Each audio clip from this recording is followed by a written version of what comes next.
Alright, today we're going to be replacing the spark plugs on this 2016 Chevy Equinox. Now this one's got the 2.4 liter Ecotec engine, but even if you don't have an Equinox or a 2.4 liter Ecotec engine, watch the video, it may help you out. The process is going to be the same or similar on a lot of other vehicles. Alright, let's go ahead and get started. Okay, first thing we're going to do here is disconnect the intake hose from the air filter box. And I'm just using a straight screwdriver. You could also use a wrench or a ratchet and a socket. Alright, next we're going to remove this hose. Just kind of give it a wiggle and a pull. Alright, we have another hose clamp to disconnect, and that is right down here. I'm going to try to show you where it is because my arm will be right in the way. So right there. Hopefully you can see that. Alright, with all three of those hoses loosened or disconnected, we're going to grab the back here. Gentle tug and just kind of give it a wiggle, and this should come right up and out of the way. And it's always a good idea to place a clean rag in the throttle body. You don't want to drop any contaminants down there. Alright, next we're just going to remove the oil fill cap.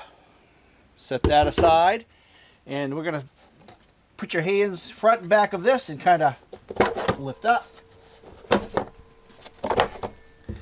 Okay, we're going to get that up and out of the way. And then we replace our oil fill cap again, just so we don't drop any contaminants or anything down into the engine block. Alright, on this engine here, you can see that right where we need to go is a great spot for contaminants to build up. So I take my wet dry vac, I'm going to vacuum this all out, and then I turn it over to blow and blow out any potential loose contaminants that could drop down into the cylinders. Okay, the first thing we need to do is slide this lock tab back here.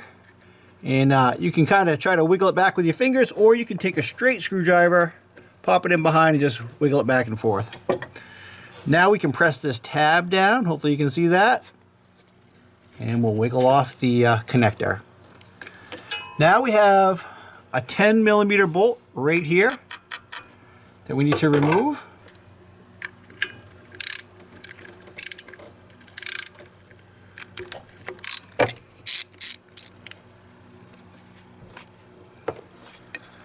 I'm going to pull this up and out of the way, give it a wiggle.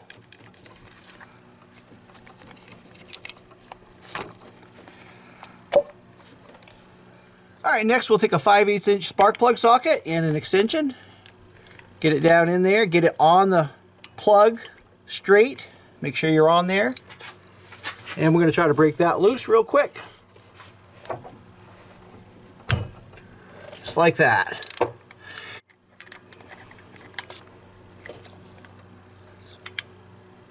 Okay, so you always want to compare your spark plugs. In fact, this in this case, I can see the model number is the same, 41-108. The spark plugs, these are AC Delcos. They're supposed to be pre-gapped at 35,000, so we'll just give that a quick check. And they are.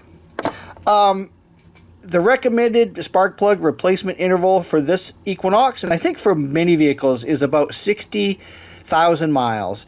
And the reason for that is, you know, over time, after this thing fires so many times, it starts to lose material here, and the gap will increase. In real extreme cases, I mean, this could get so thin it could break off and fall down into the cylinder.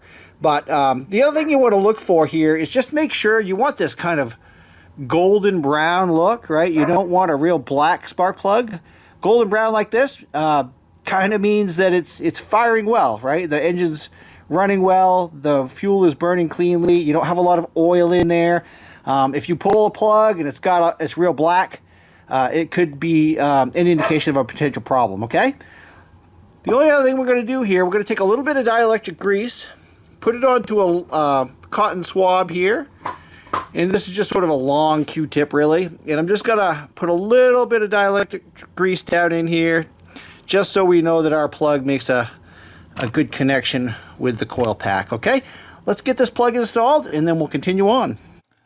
Okay, with the new spark plug placed securely into your spark plug socket, we're going to lower it down into the opening here, and we're going to try to get it threaded by hand before we use any tightening tool such as a ratchet or torque wrench. Okay, you want to make sure that you are not cross-threading the spark plug before you put any real force on it. And if you're unsure as to whether or not it's starting to thread, you can always pull your socket out, and if the spark plug is not on the socket, then you've likely got the threads started. And if you're able to wind it in by hand, then you're good to go. You haven't cross-threaded it. What I'm going to do is I'm just going to get as far as I can with my hand, and then we're going to grab our torque wrench. All right, I've added a 1/2 inch to 3/8 reducer here on my extension. I'm going to take my 1/2 inch torque wrench. I've got it dialed into 15 foot-pounds.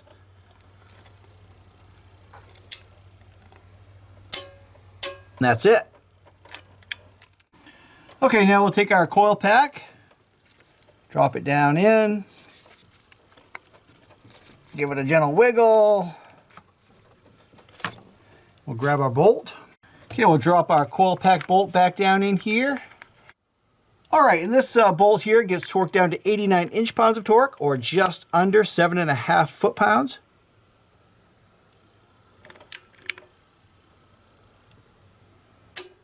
That's it. We'll take our connector, put that back on, and slide the locking clip back in place. Okay, just need to perform that procedure 3 more times. All right, with all the plugs in place, torques down, coil packs on, plugged in, everything should be good to go. We're going to remove our oil fill cap. We'll remove our rag that we're using to cover the throttle body. Now, you'll notice some posts back here. 2 on the left, 1 in the back. You're going to line those posts up with these grommets here, okay? On this side, remember, this comes in, you want to make sure you slide underneath that little PCV tube there.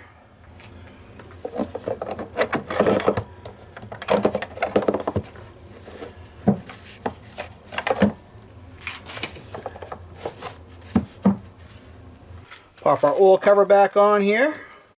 Okay, this cover has the same thing. 2 rubber grommets, 2 posts right in the back. And you want to make sure that you're sliding this down over the throttle body.